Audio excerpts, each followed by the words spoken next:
Hello, everyone, and a very Sure. warm welcome as we gear up for the third Future Food, Livestock, and Poultry Expo, co-located with the 10th Africa Agri Expo, taking place on the 2nd and 3rd of September in Dar es Salaam, Tanzania. Today's session marks the final webinar in our series. Over the past few weeks, we have had the opportunity to engage in insightful conversations with industry experts from around the world. And today, we are excited to conclude the series with our final webinar on the theme Unlocking Investment, Trade, and Partnerships in Tanzania's Food, Livestock, and Poultry Industry. I am Kushi, and I will be your moderator for today's session. Before we begin our discussion, I would like to introduce our distinguished panel of speakers joining us today. So, our first speaker is Stephen, Director of Production and Marketing Development at the Ministry of Livestock and Fisheries, Tanzania. Stephen, a very warm welcome to you. Thank you so much. Good morning, everyone. Good morning. Joining us next is Eva, Global Head of Animal Protein at Rabobank. Eva, we are delighted to have you with us today. Thank you. Good morning, everyone. Our next speaker is Vinayak, Honorary Trade Commissioner of Tanzania to India Africa Trade Council. Thank you for joining us, Vinayak. We are pleased to welcome you too. Thank you so much. Good morning, everyone. Also joining our distinguished panel is Daudi, Resident Coordinator at Benjamin William Mkapa Special Economic Zone under Tanzania Investment and Special Economic Zones. Daudi, it's a wonderful to have you with us today. I hope you can hear me. Yeah, I can hear you, but I'm struggling to connect with the video. But I can hear you properly. Okay, that's wonderful. You can fix it, and meanwhile we can continue. Okay, and completing our distinguished panel is Doris, branch manager at Tanzania Commercial Bank. Doris, we are delighted to welcome you today. Thank you. Good morning, everyone. Okay, so thank you all for taking the time to join us. We truly appreciate your presence and look forward to an engaging discussion. So, without further ado, let's begin. So, Stephen, I would like to start with you. With Tanzania's strong livestock resources and growing demand for food products across regional and global market. So, what are the key areas where you see the greatest potential for investment, trade expansion, and strategic partnership in the livestock and poultry sector? Over to you. Okay, thank you once again. I think you can hear me very clear. Yes, yes. Yes, as you pointed out, Tanzania have the huge resource base, and based on the statistics, we have a good number of cattle. We are the second in terms of cattle after Ethiopia, around 40 million. That's one of good number of animals. But also we have the good areas for grazing. But we have the challenge in terms of the genetics because around 40 million cattle, which I mentioned, 97% is indigenous, and around 3% is improved breeds.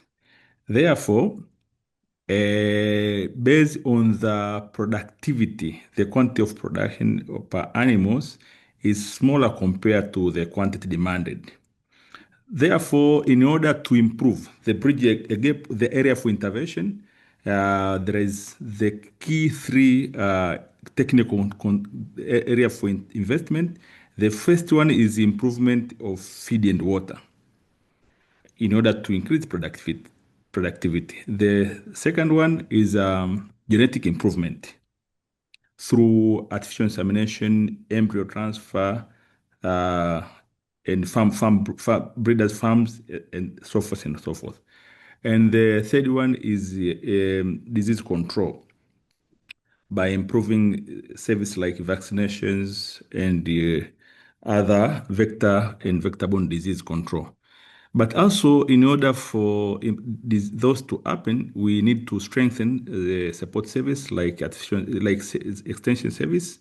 We need to increase the research and training. But also we need to do the value addition. Based on the information we have, we did some analysis in 2016, projected for 15 years to come. By 2030, we do expect to have the production consumption gap. In terms of meat, we expect to have a gap of 2 million tons, whereby around 1.7 million tons is from the red meat. I'm talking of the cattle and small ruminant like sheep and goat. And the 200,000 tons is from poultry subsector. And in terms of for the dairy, we expect to have a gap of around 5.8 million liters of milk if we do not do the intervention which I mentioned in order to increase productivity. Therefore, the strategic partners through the PPP is to engage in improve the services for the breeding or genetics, improve the service for the input, like improve the processing plant for value addition, the need for vaccine production in order to strengthen the disease control, but also improve the production of feed for poultry and hay from cattle. Because for the poultry, we have challenges of feed, especially soya and maize, which is competing with human being. Therefore, in summary, those are key areas for interventions, and through TISEZA, we definitely promote the foreign direct investment with the incentive for the private sector to come in and invest in those areas. Thank you for. Thank you, Stephen, for outlining the high potential areas as well as highlighting the areas that needs improvement. So thank you for your answer. So from the government's vision, let's move on to a global investment perspective. Eva, my next question is for you. Rabobank works with agribusinesses and food companies across the globe. From Rabobank's perspective, what are the key ingredients that make livestock sector attractive for international investment, and how does Tanzania compare? Thank you, Kushi, for the question. I believe that just as for other investors, for Rabobank, what's important is that we see a sector as one that can offer growth on the longer term and consistent returns. So whether this will be the case will depend on many different factors, and I would like just to highlight 3 of those factors today. So first, we would look at, how sizable is the industry? And the previous speaker said that, there is a quite large livestock base in Tanzania. But we would also look further than the primary production. We would also look at the value chain, the size of the value chain, how many players are involved in the value chain, whether it's more industrialized, modernized, or it's less consolidated, scattered. And if that is the case, then we would also look at scalability. So the first factor would be size, and together with that value chain organization. Second, scalability of value chain and production. And the third would be competitiveness. And again, we can break that down to many different factors. Productivity has been mentioned again already. That is key in terms of competitiveness. Then you have market access, in terms of domestic market access, but also in terms of maybe export markets, how Tanzania would do in, for example, in export markets in neighboring countries. Animal health, biosecurity, that is again key. As we look around the globe, we see that how disease outbreaks can impact the sector, profitability, export, and animal welfare, of course. So that is also key in terms of competitiveness. Then regulation, whether there is a supportive regulatory environment or something that would more be a limiting factor. We also see that in some countries that governments are not that supportive. That is not the case in Tanzania. Infrastructure, logistics, again, from a cost perspective, whether it's efficient or less efficient. And then I would also reflect on sustainability, climate resilience. This is, I think, a key factor in terms of competitiveness. So when we look at all these, how Tanzania compares, I think Tanzania can be very attractive in some aspects, in terms of scale of production. As I said, relatively large livestock base. There is also a strong demand growth potential, both in the domestic markets as well as in export markets, in Africa specifically. And there is also quite strong government support and commitment to stimulate livestock production in Tanzania. So when we come to the points to improve, that has also been mentioned. I think productivity is key. It remains quite low in Tanzania, so that is an area where more work needs to be done. Animal health constraints, disease pressure remains quite an issue, and that it has implications for mortality, productivity, competitiveness in general. So stronger biosecurity, I think that is also an area to improve on. And we should also realize that climatic conditions are changing, and livestock systems are very much exposed to those changing climatic conditions, especially when we talk about grazing pasture-based systems. So that is also an area which is not only, from a social responsibility perspective important, but it's also important from a production risk perspective. And maybe the last one, the value chain development. So I think that is also something where Tanzania can develop further in terms of the number of players in the value chain, and how you are adding value to the primary product in that value chain, and how that gets to the consumer in the end. Your points were indeed very insightful, and thank you for highlighting how Tanzania can strengthen its attractiveness to international investors. Thank you for your answer. Vinayak, I would like to hear your perspective, since investment and trade go hand in hand. So, with that in the mind, the India-Africa Trade Council works to strengthen commercial relationships between India and Africa. So, what opportunities do you see for expanding bilateral trade and investment between India and Tanzania in the food, livestock, and poultry sector? Over to you. Thank you for the opportunity. So Tanzania is one of the key sectors, especially in the livestock and poultry sectors. Why? Because of the raw availability of livestock and other resources that highlights this country. And moreover, the geographical location of this country is a really biggest advantage when you compare to the other African countries. For example, we have the Dar es Salaam port, which handles the trade volume of many landlocked countries around it. So all these factors combined, the logistics, the supply chain, the raw availability of resources, all this makes it a favorable location that other countries cannot afford as of now.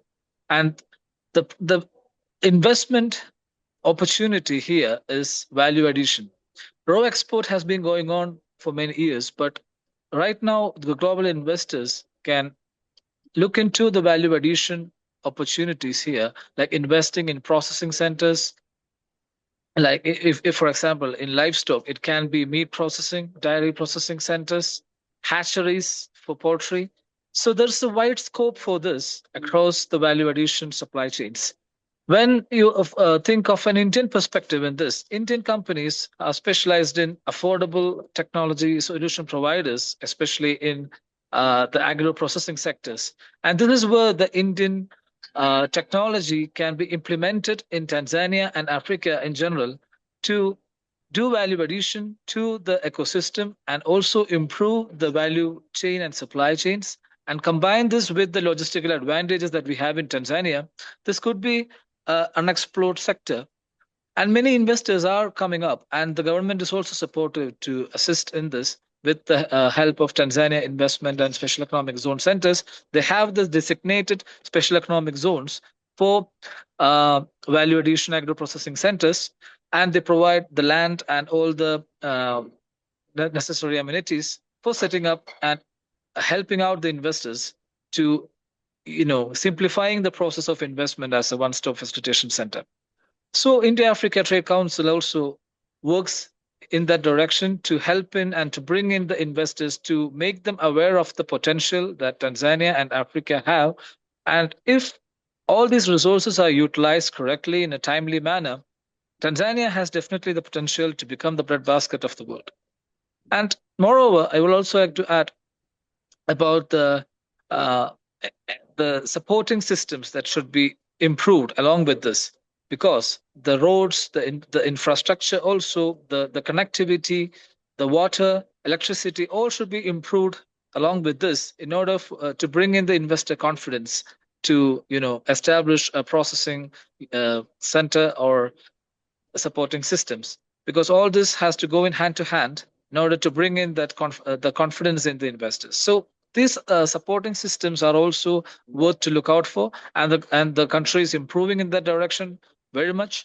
So now is one of the best time that the global investors can actually put into the value addition perspective rather than raw exporting and trading. And also, I would also like to add about the opportunities in veterinary medications and the supporting systems of vaccination, feed production, cattle and poultry food. So there are multiple sectors that is associated in this, and which all can be worth to look out for. And all these sectors have immense potential if used correctly. So Tanzania has a long way to go, and now I think it's one of the best time for global investors to look forward. I must say, Vinayak, that was very well articulated answer. Thank you for highlighting the practical opportunities for India and Tanzania collaboration as well. So thank you for your answer. Daudi, I would like to bring you into the discussion. TISEZA plays a central role in outlining and facilitating investment into Tanzania. So, what strategic initiatives is the authority currently implementing to position the country's food, livestock, and poultry sectors as preferred investment destination? Okay, thank you so much for giving me this opportunity at least to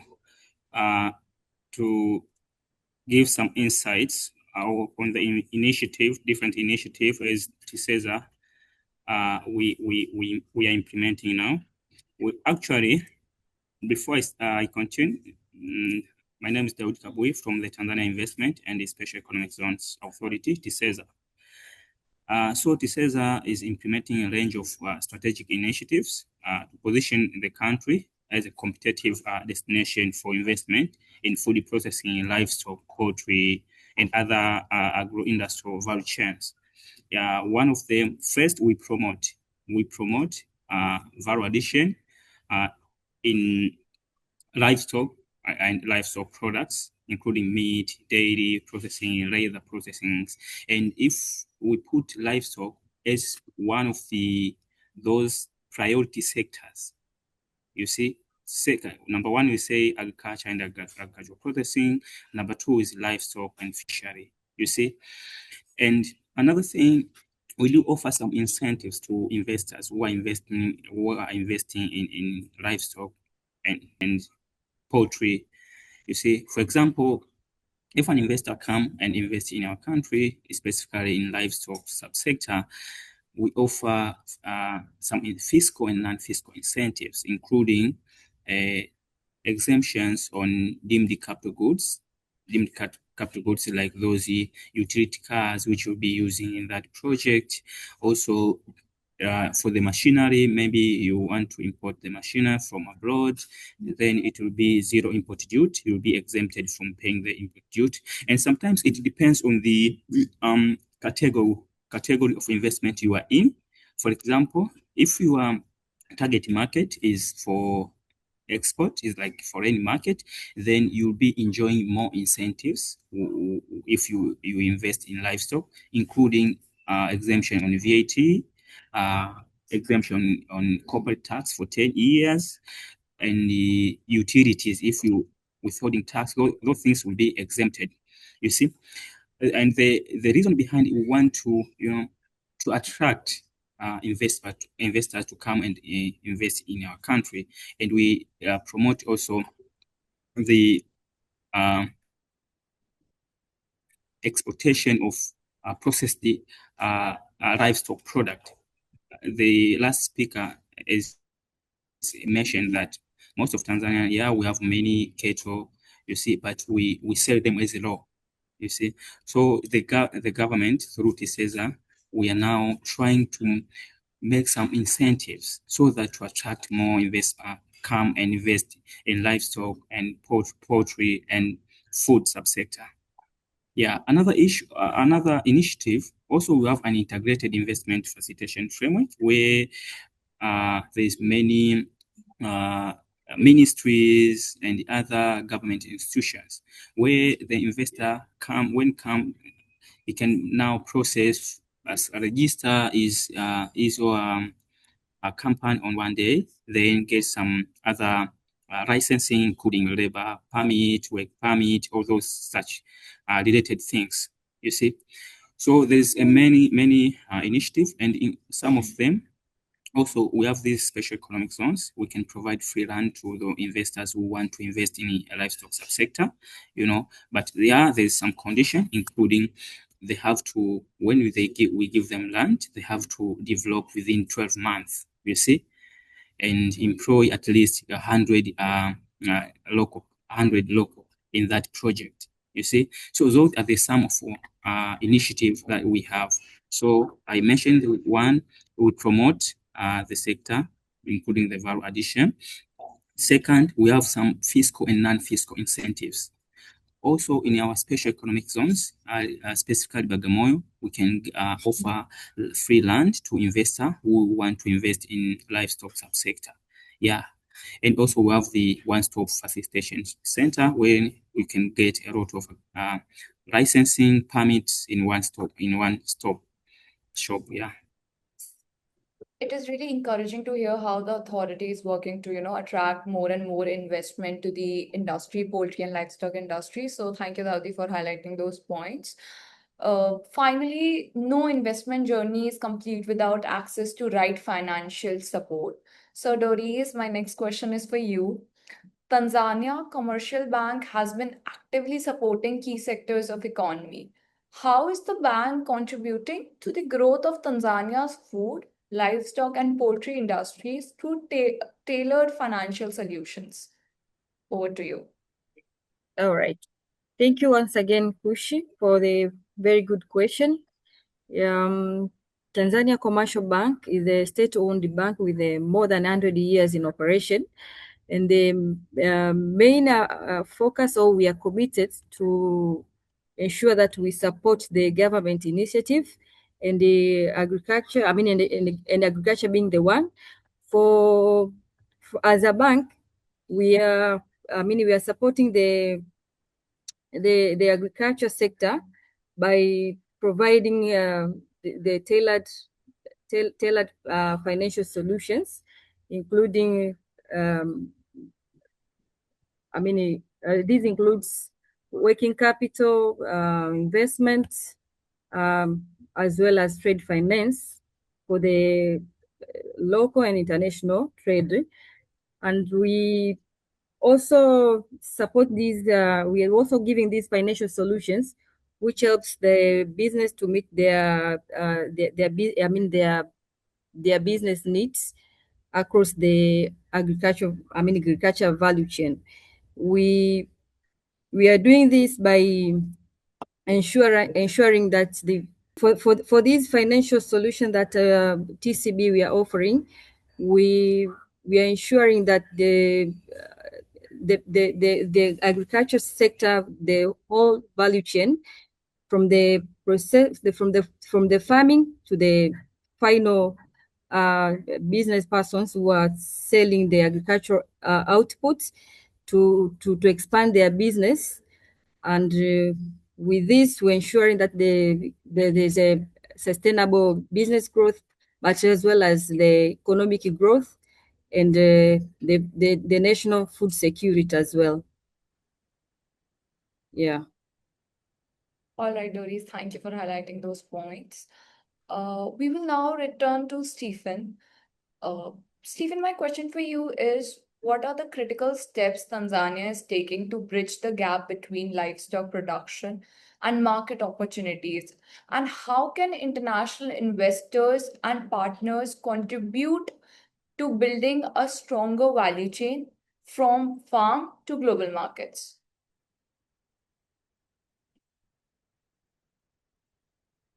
Thank you so much. First of all, we have a roadmap. We have the Vision 2050, but also we have Agriculture Master Plan, and we have the policy and strategy in place where they are promoting the production market linkage. Based on the strategy we have, we emphasize to start with the market before production, to understand how much is needed by the market, where to produce, and when to produce in terms of the quality.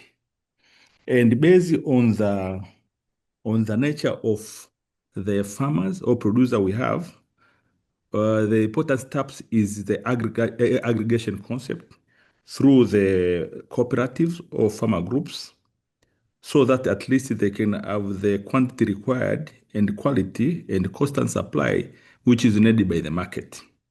So based on the roadmap, those are key areas for the producer to understand the market before production. And also we have the policies in place in order to make sure that we promote the business environment at the primary level production and at the processing or at the agribusiness level. And we have a potential market because I mentioned earlier, we have production consumption gap, but that was based on the statistics of population from Tanzania. But Tanzania will have the advantage of being member of regional trade from East African countries, SADC countries, even African continent free trade areas. So when you combine the number of population example for SADC, COMESA, and East Africa, you get the population of around 500,000 to 22,000 people. And when you talk of the African continent free trade area, you are talking of the population of 1.2 billion people. That's a potential market for the Tanzania and across the regional. And you can see there is the advantage of the common external tariff where we can trade freely. Therefore, the important steps is including our colleague from Daudi from TISEZA, as he pointed out that they have a big role of coordinating and promoting the international investors through the incentives and the provision of the environment whereby we make sure that they can make profit within the Tanzania. Because since we have the potential market and we have the low productivities, that's a very important gap for international investors to come and the investment in Tanzania. So for Tanzania, we have the important value chain we have identified. We have the white meat and red meat. That's a key and priority commodities. When you talk of the white meat, especially for the poultry, still there is a huge gap for investment from the production to value addition. And for the red meat, we have the small ruminants, and the cattle still we have the potential market. And as I say now, we are exporting to Middle East, especially for the red meat. So there is a potential market for UAE countries, and the gap is what is required is less compared to what we can produce. Therefore, through the TISEZA, we also promote the foreign direct investment for foreign investors to come and work with the Tanzanians to make sure that through improvement of the business environment, they can come and make profit from Tanzania.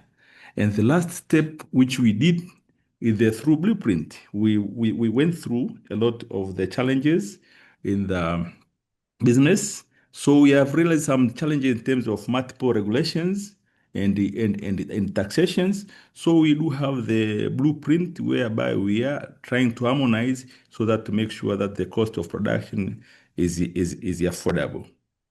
And the other and last part is important for the investors to make sure that we are good in terms of financing and insurances packages. As Tanzania Commercial Bank, Doris pointed out, we have the investment banks and we have the commercial banks, and we are still improving the investment, the insurance component, whereby we at least we can transfer risk for the financial institution to work as required. Absolutely, Stephen. Thank you for your answer and highlighting that complete roadmap. And thank you for connecting production with market development so clearly. Moving on, Eva, my next question is for you. Rabobank has supported the development of livestock value chains in many countries. What partnership models between financial institutions, producers, processors, and governments have delivered the greatest impact, and what lesson could Tanzania adopt? Yes, thank you for the question. So, yeah, Rabobank is a financial institution. I think for us the most important is that it's an important concern whether we can get our invested capital back, our loans getting repaid. So risk management, risk mitigation is actually quite central to our business. And because Tanzania is more of an emerging market rather than a mature market, I think partnership models can really help with this purpose in terms of risk management. So there are different models that we have seen success with. I think one example is the value chain finance models. Usually it's a processor-led model. Processors are central to the value chain. They are organizing the supplies around them. And through that, suppliers, farmers can get credits or loans from Rabobank or for any other banks. These processors are also important because they are providing kind of a guarantee for off-takers that they are going to buy their product. So it's also important for the bank, this guarantee. And farmers also receive technical support sometimes or different inputs from the processors. So then, for us, it's safer if we can collaborate with a fully functioning, working value chain rather than just one, for example, smallholder player, producer in the value chain. Then we can also look at other kind of aggregation models, for example, with producer cooperatives, where you aggregate a number of suppliers, smallholder producers. Again, that would give us more confidence that the business is feasible, economically feasible, and the farmers can repay their loans. Another interesting model, I think, is the blended finance facilities. So there would be combined government capital, maybe development finance capital, and also commercial capital. We utilized that model in recent years to kind of facilitate the transition towards a more sustainable food system. Because when you talk about sustainability investments, many times this involves a transition, and the transition always comes with more risk. So cash flows might be delayed if you are converting to a more sustainable system. Clients might need to attract capital from different sources, not only from Rabobank, but also from other players. Collateral may be insufficient in these cases. So then if we can partner up with different actors like government and development organizations that would again give us more confidence in terms of the sustainability of the business, not only in terms of climate sustainability, but also economic sustainability. So yeah, these are a little bit the models that we have been seeing in the recent years. And I think the learning for Tanzania is that, yes, credit is available or it's out there and capital is out there, but how you attract that credit and how you use that credit, that is important. And for Tanzania is the major task, I think, is that they need to convert this more scattered production into a more scalable, bankable, internationally competitive livestock sector. And we talked about how it's possible to do. So yeah, that would be it. Thank you, Eva, for sharing those successful partnership models. That was a very insightful answer. Vinayak, coming back to you, what practical steps can industry association, trade promotion organizations, and private sector take to build strong international partnerships and increase market access for Tanzania businesses? The trade organizations, industries, and government all should work towards better business matchmaking, organizing trade delegations, sector-specific delegations, maybe trade exhibitions, and all this should be done consistently to know about each other, because most of the time there will be quality products and production facilities in Tanzania, but it is not getting into a global stage. The global investors are mostly unaware of the suppliers, the buyers, and distributors. So there is a gap in this. So this must be an area where trade missions, trade organizations, industrial bodies can work towards, and to increase the visibility and connecting the investors with the Tanzanian local market. So bridging this gap is the best strategy forward for most of the delegations, and it should be done in a consistent manner rather than isolated attempts.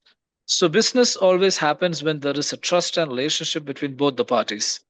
So this should be gradually built upon, and all the trade organizations, along with now the government is also doing their maximum to improve such efforts, along with the help of Tanzania Investment Center.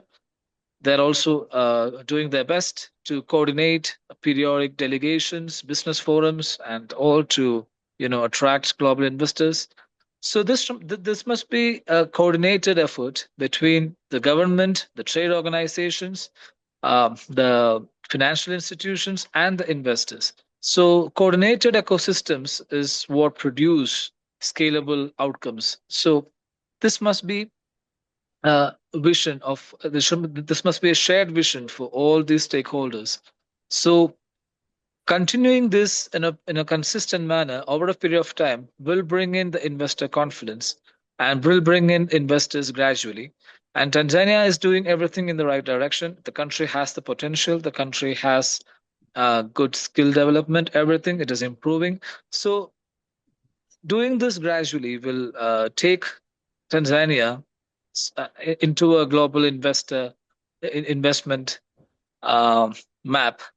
And especially the highlight of this is that the Africa Free Trade Agreement is going to unlock in coming years. So this opens up a huge opportunity for investors, because when the value addition and processing is done here in Tanzania or in anywhere in Africa, the customs duty, the taxes for these produce will be extended all over Africa. So this unlocks a huge market for all global businesses. So yeah, what I was trying to highlight is once the African Free Trade Agreement is coming in place, locally manufacturing or local processing of goods have a huge market other than Tanzania domestic market. The export market in the mainland Africa as well as the global markets have huge potential here. So that should be the right direction, and all the trade organizations, investment bodies, and the government sectors should work towards this goal to maximize the investment, maximize the supply chain and value systems and the logistics. And a coordinated efforts between all these bodies consistently will earn results. And I hope this decade will be Africa's game-changing decade in all terms of investments and value additions. Absolutely, Vinayak. Thank you for highlighting the potential Tanzania holds.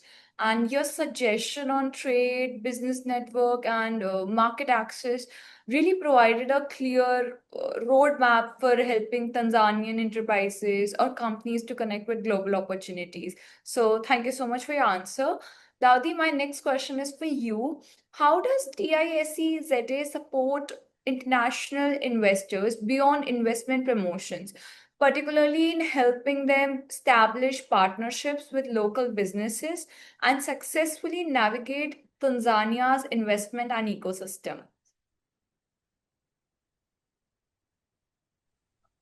All right, thank you again for giving me this opportunity to respond to your question. But I would like also to thank Mr. Stefan for identifying the potential area to invest in livestock subsector, and also Vinayak. Both of them, they have tried to explain the potentiality of our country to come and to invest in livestock subsector. So beyond promotion, as TISEZA, we do link the local investors with foreign investors to invest in our country. So we have the list, we have the data bank for local investors who are seeking for joint venture, you see, with foreign investors. So we do that. We do have that list. So when the investors come to our office and they identify which sector they want to invest in. Let's say livestock, as we said, we have the list of investors, local investors who want to invest in that livestock, but they are seeking for joint venture.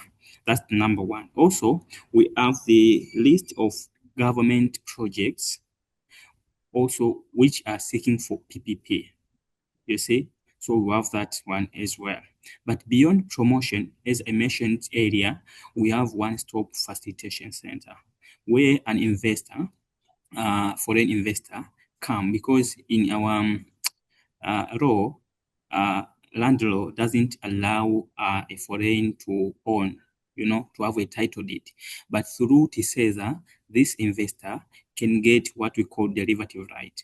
He or she, as an investor, can buy a piece of land for investment, but then they will get derivative right from TISEZA through TISEZA, you see.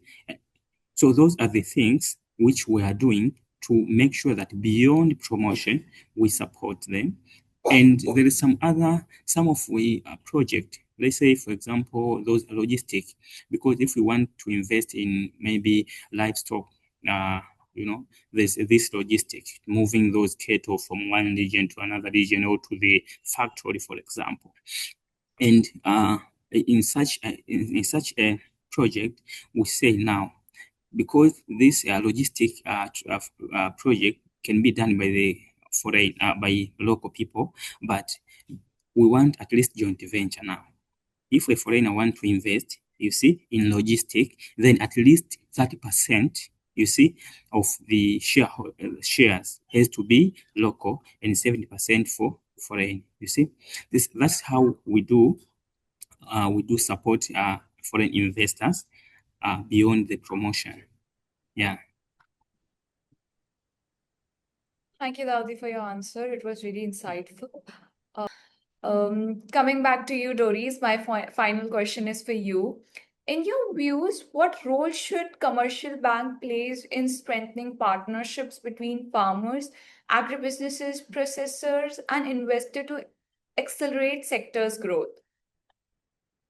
Yeah, thank you, Kush. As for me, I think commercial banks should act as a strategic partners by bringing together the farmers, agribusiness, processors, and investors. And this can be done by offering a tailor-made financial solutions as well as advisory services that could strengthen the business linkages or networking which will also improve the access to markets, reduce the financial gaps, but as well as encourage the investment and help the business grow sustainably. For this partnership across the value chain will enhance the productivity of the agriculture sector, but as well as will be able to create the employment and contribute to the national food security, as I said, as well as economic development. All right, Daudi, thank you so much for your answer. And with that, we come to the end of today's webinar. First and foremost, I would like to extend my sincere gratitude to all the distinguished panel of speakers, Stephen, Eva, Vinayak, Daudi, and Doris. Thank you for sharing your time, expertise, and valuable perspectives. I must say your insight have truly enriched today's discussion. And I would also like to extend my heartfelt thanks to everyone who joined us from around the world. We look forward welcoming you to the 10th Africa Agri Expo, co-located with the 3rd Future Food, Livestock and Poultry Expo that is going to happen in Dar es Salaam, Tanzania on the 2nd and 3rd of September. So thank you everyone for joining. Thank you so much, Kushi. Okay.